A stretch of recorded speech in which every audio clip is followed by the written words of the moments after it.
Shewar Maher Armagin Akarja Neil Amerby Nak Dagam and Shaw Nak Dogan Balaklia Macree.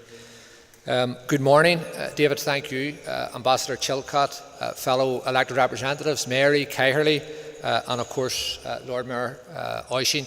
Great to be here.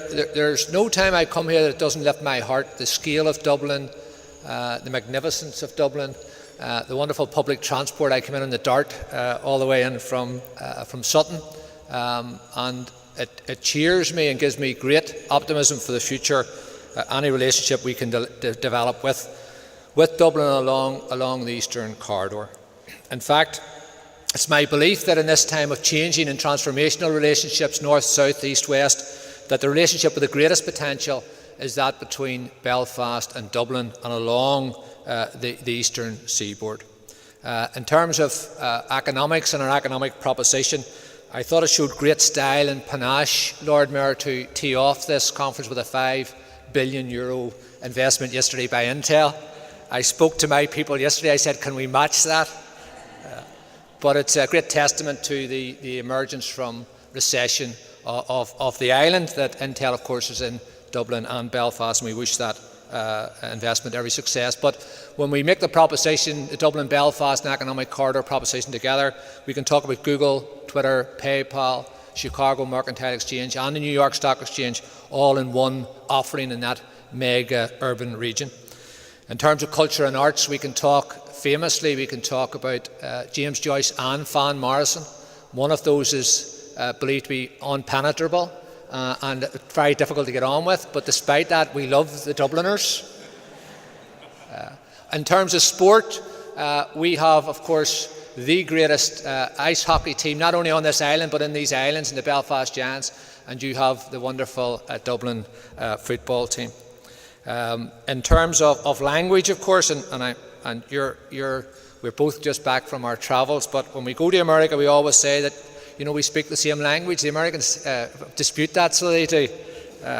But we do speak the same language. I know your variant of Connemara Irish here is fairly difficult to understand, but we are joined together by culture, by language, by values as well.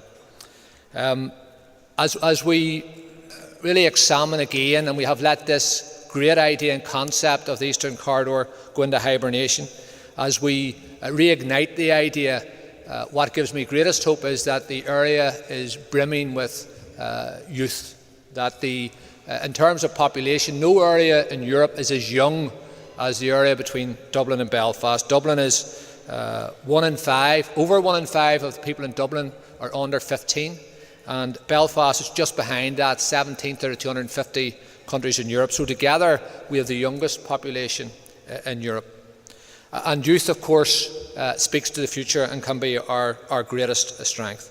So it's my belief that we can make the case, not only across Europe but across the world, that this area, this region, is the best in which to invest, to do business, to live, to be educated, and of course to visit as well.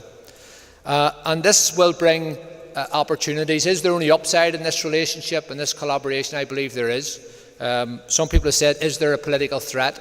And I have said, certainly not. I see you have a flag. We're not going to talk or remove flags above City Hall. I was going to say that, of course, these interrelationships could bring political changes, and I was going to make a joke about transformational changes in policing, but Oisin told me he'd be shattered if I made that particular joke, so we'll leave that. Our relationship will be of respect, of equality, and in particular of reconciliation, because though we frame today's debate in terms of economics, culture, business, community, in fact it really needs to be framed in the context of peacemaking, in the context of the peace process, and bringing our peoples closer together, cross-community, across border, and between our two islands. So thank you very much.